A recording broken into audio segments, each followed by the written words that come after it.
Bonjour. Bonjour, bienvenue à tous sur ce parcours vin idéal. Ce parcours vin va être composé de plusieurs modules. Un module amateur, un module connaisseur et un module expert. Chacun de ces modules sera composé de plusieurs chapitres. Pour passer d'un chapitre à l'autre, il convient bien évidemment tout d'abord de profiter de l'enseignement que nous allons, avec Guillaume, avoir durant chacun de ces chapitres. À l'issue de ces chapitres, vous avez un quiz à exécuter. Validant ce quiz, vous pourrez passer au module suivant. L'ensemble de ces modules nous permettra de mettre en place des certificats au niveau de notre gestion interne des compétences des animateurs.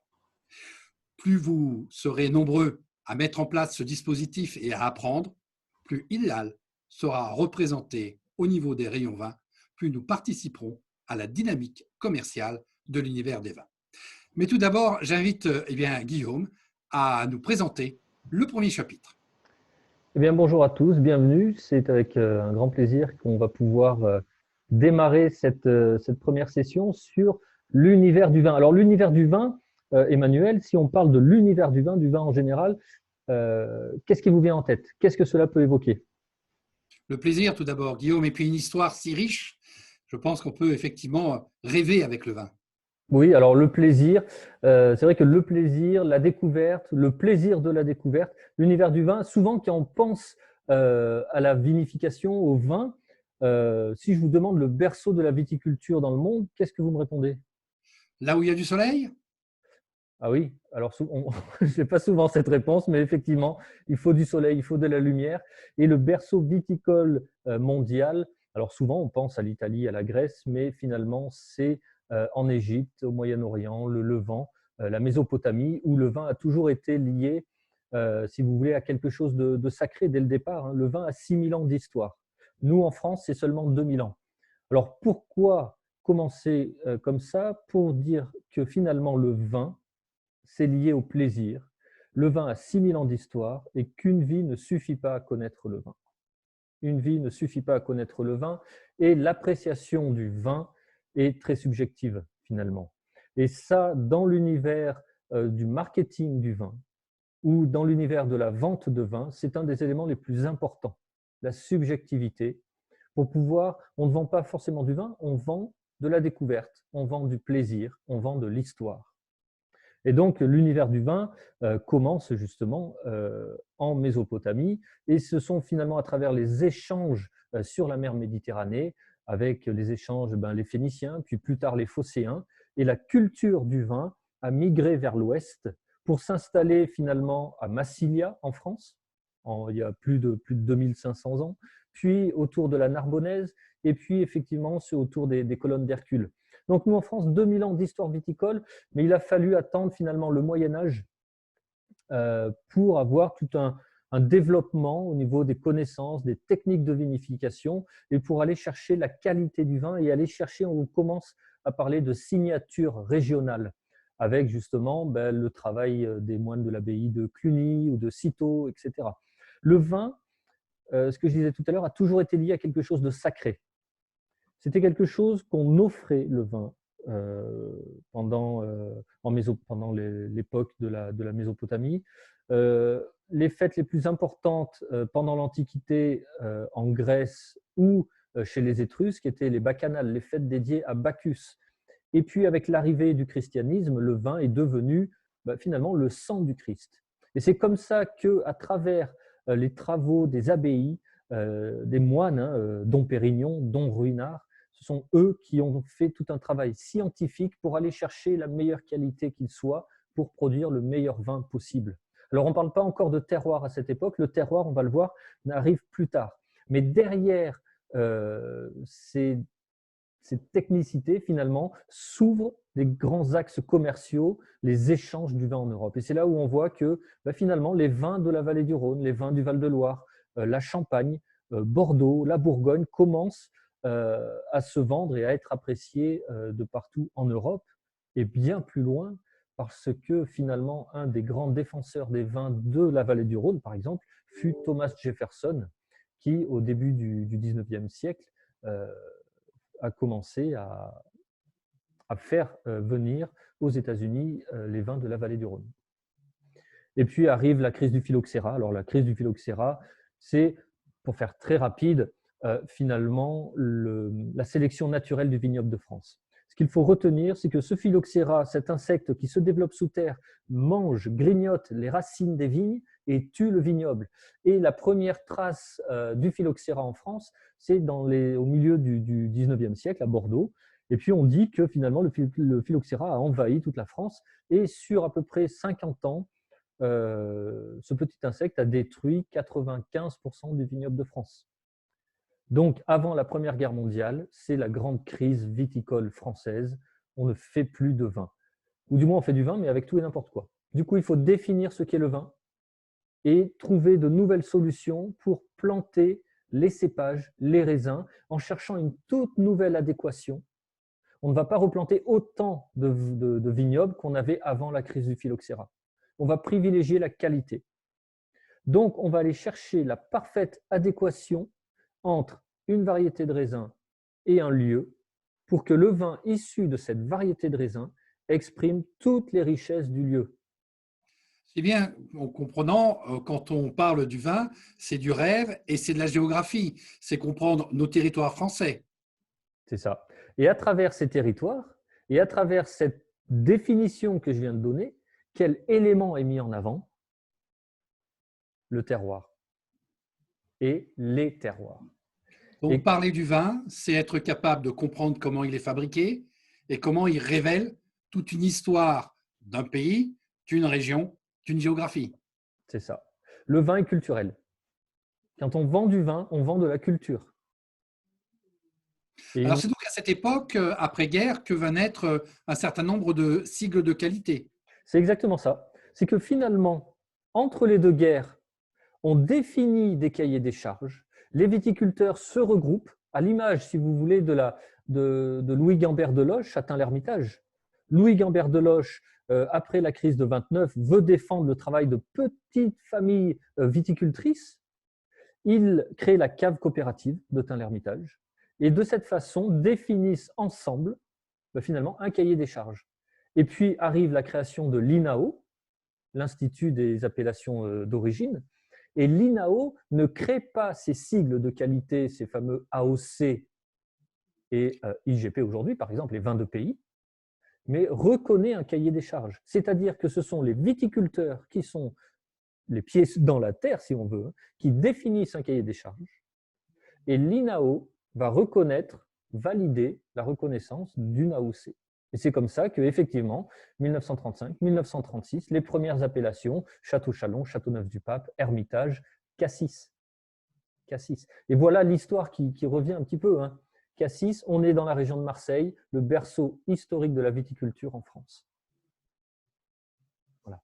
Donc aujourd'hui, quand on parle du vin en France, encore une fois, on parle de vin d'AOC, on parle de vin de pays, de vin de table, qui aujourd'hui, avec la nouvelle législation européenne, qui date de 2012 quand même, AOC devient AOP, vin de pays devient IGP, indication géographique protégée, et vin de table devient vin de France.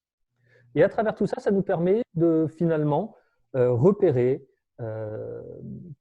définir les principaux pôles d'activité viticole avec justement nos 14 régions viticoles de France.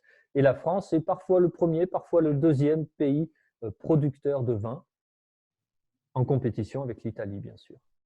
Alors, qu'en est-il aujourd'hui de la consommation au niveau de nos habitants, au niveau de ce vin? Alors, on a vécu une grande crise de la consommation de vin. Dans les années 70, nous étions en France à peu près à 75 litres par habitant et par an. Aujourd'hui, nous sommes à 40 litres par habitant et par an.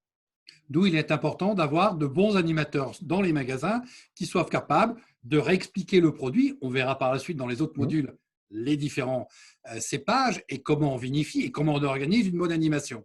Revenons aujourd'hui à nos territoires. Des AOP, des IGP, chacun a sa spécificité. C'est ça. Aujourd'hui, voilà, on définit le vignoble comme ça, 375 AOP, 75 IGP, avec des techniques de vinification différentes, avec justement la parfaite adéquation lieu et cépage. Aujourd'hui, la consommation de vin est complètement différente des années 70. Dans les années 70, on buvait du vin à chaque repas.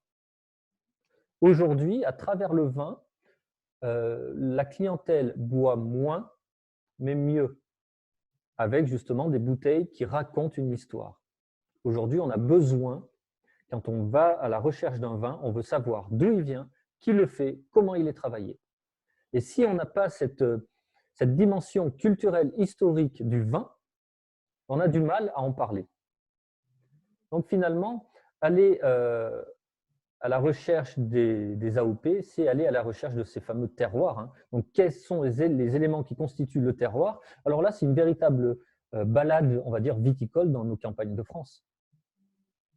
Parce que quand vous allez aller, je ne sais pas moi, dans le Bordelais ou en Bourgogne, vous faites la route des vins et vous allez voir que vous allez avoir finalement des orientations différentes, des climats, des microclimats différents, des expositions, des types de sols différents, des profondeurs de sol, qui vont faire que la vigne ne va pas se plaire de partout dans les mêmes endroits.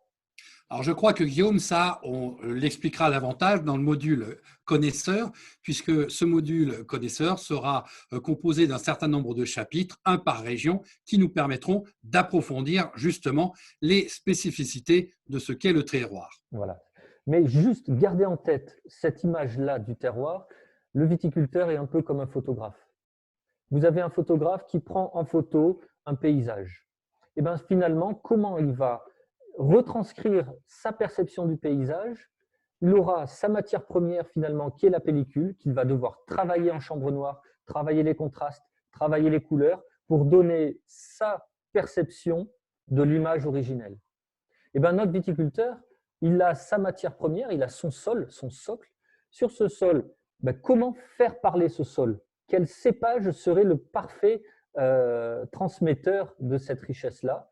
Donc, c'est ce travail justement du cépage et du travail en cave pour donner la meilleure perspective de ce terroir-là. Le vin est un peu la photographie d'un terroir. Bon, on pourra en reparler plus tard, justement, quand on va parler de ces fameuses régions viticoles et de ces cépages. Je n'avance pas plus là-dessus. On voit que finalement, en France, on travaille avec beaucoup de cépages autochtones. Chaque région veut travailler son cépage autochtone. La Syrah, par exemple, en vallée du Rhône. La Syrah est un croisement de deux cépages traditionnellement produits, enfin qui poussent traditionnellement en vallée du Rhône. C'est un croisement de la Durésa et de la Mondeuse blanche.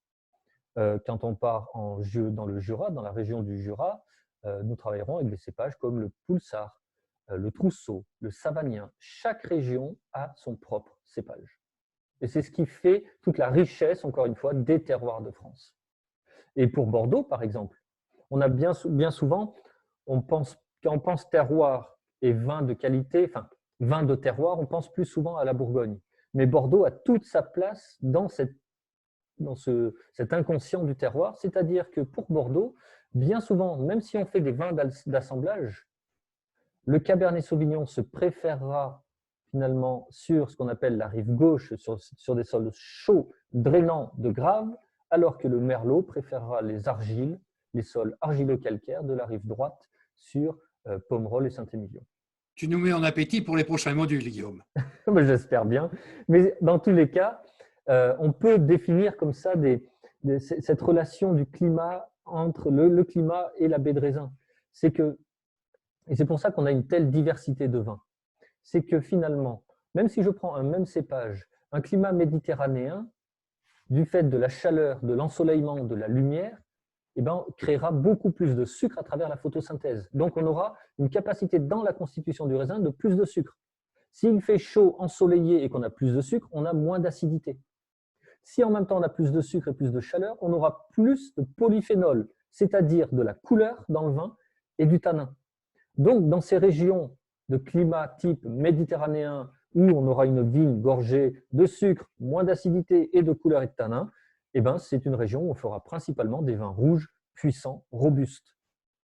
Je pense que nous reprendrons dans le module de la vinification tous ces éléments entre sucre, acidité, avec les différentes fermentations, mais nous verrons ça dans le module sur la vinification. Oui, tout à fait. Là, c'est juste, encore une fois, pour faire le lien finalement et d'ouvrir cette perspective de l'infinité des possibles. Voilà. Alors le terroir, si on veut faire tout simple, on a ce fameux 45e parallèle, mais ça on reviendra aussi sur les modules des régions, où à partir du 45e parallèle, on peut faire finalement une sorte de changement de climat. Dès qu'on sera au sud du 45e parallèle, nous ferons principalement des vins d'assemblage. Et dès qu'on sera au nord du 45e parallèle, nous ferons principalement des vins monocépages. Alors vins d'assemblage, vins monocépages, on verra ça sur les prochains modules justement. On arrive donc à la fin de ce premier module qui nous voulait vous mettre en appétit. Je rappelle, à l'issue de ce premier module, un petit quiz pour valider les connaissances de base et nous allons pouvoir poursuivre avec les différents modules concernant les cépages, puis la vinification et enfin l'art de mettre correctement une animation. Mais quelle animation? Y a-t-il qu'une seule sorte d'animation? Là aussi, vous le verrez dans les prochains modules. Merci et à bientôt. Merci.